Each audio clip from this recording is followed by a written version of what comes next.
بس گناہ تمہارے فانی بدن میں بادشاہی نہ کرے کہ تم اس کی خواہشوں کے تابع رہو، کیونکہ گناہ کی مزدوری موت ہے، مگر خدا کی بخشش ہمارے خداوند مسیح یسوع میں ہمیشہ کی زندگی ہے۔ آئیے میرے ساتھ کلام مقدس میں سے پڑھیے۔ پولس رسول کا خط رومیوں کے نام 6 باب پہلی آیت سے 23 آیت تک، صفحہ نمبر 144 اور 145۔ بس ہم کیا کہیں؟ کیا گناہ کرتے رہیں تاکہ فضل زیادہ ہو؟ ہرگز نہیں۔ ہم جو گناہ کے اعتبار سے مر گئے، کیوں کر اس میں آئندہ کو زندگی گزاریں؟ کیا تم نہیں جانتے کہ ہم جتنوں نے مسیح یسوع میں شامل ہونے کا بپتسمہ لیا تو اس کی موت میں شامل ہونے کا بپتسمہ لیا؟ بس موت میں شامل ہونے کے بپتسمہ کے وسیلہ سے ہم اس کے ساتھ دفن ہوئے، تاکہ جس طرح مسیح باپ کے جلال کے وسیلہ سے مردوں میں سے جلایا گیا، اسی طرح ہم بھی نئی زندگی میں چلیں۔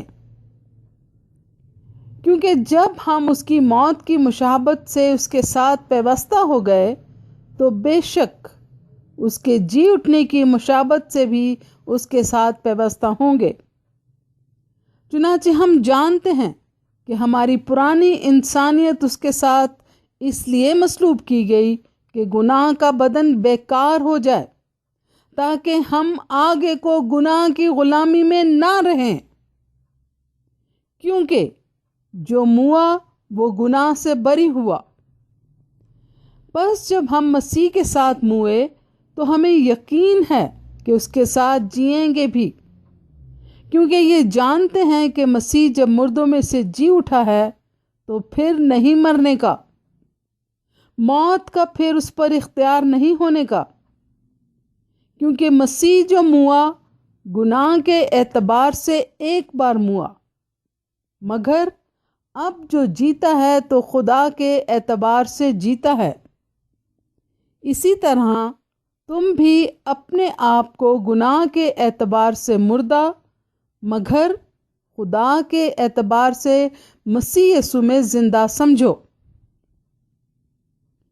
بس گناہ تمہارے فانی بدن میں بادشاہی نہ کرے کہ تم اس کی خواہشوں کے تابع رہو، اور اپنے اعضاء ناراستی کے ہتھیار ہونے کے لیے گناہ کے حوالہ نہ کیا کرو، بلکہ اپنے آپ کو مردوں میں سے زندہ جان کر خدا کے حوالہ کرو، اور اپنے اعضاء راست بازی کے ہتھیار ہونے کے لیے خدا کے حوالہ کرو، اس لیے کہ گناہ کا تم پر اختیار نہ ہوگا، کیونکہ تم شریعت کے ماتحت نہیں بلکہ فضل کے ماتحت ہو۔ بس کیا ہوا؟ کیا ہم اس لیے گناہ کریں کہ شریعت کے ماتحت نہیں بلکہ فضل کے ماتحت ہیں؟ ہرگز نہیں۔ کیا تم نہیں جانتے کہ جس کی فرما برداری کے لیے اپنے آپ کو غلاموں کی طرح حوالہ کر دیتے ہو، اسی کے غلام ہو جس کے فرما بردار ہو، خواہ گناہ کے جس کا انجام موت ہے، خواہ فرما برداری کے جس کا انجام راست بازی ہے۔ لیکن خدا کا شکر ہے کہ اگرچہ تم گناہ کے غلام تھے تو ابھی دل سے اس تعلیم کے فرما بردار ہو گئے جس کے سانچے میں تم ڈھالے گئے تھے، اور گناہ سے آزاد ہو کر راست بازی کے غلام ہو گئے۔ میں تمہاری انسانی کمزوری کے سبب سے انسانی طور پر کہتا ہوں، جس طرح تم نے اپنے اعضاء بدکاری کرنے کے لیے ناپاکی اور بدکاری کی غلامی کے حوالے کیے تھے، اسی طرح اب اپنے اعضاء پاک ہونے کے لیے راست بازی کی غلامی کے حوالہ کر دو۔ کیونکہ جب تم گناہ کے غلام تھے تو راست بازی کے اعتبار سے آزاد تھے۔ بس جن باتوں سے تم اب شرمندہ ہو، ان سے تم اس وقت کیا پھل پاتے تھے؟ کیونکہ ان کا انجام تو موت ہے۔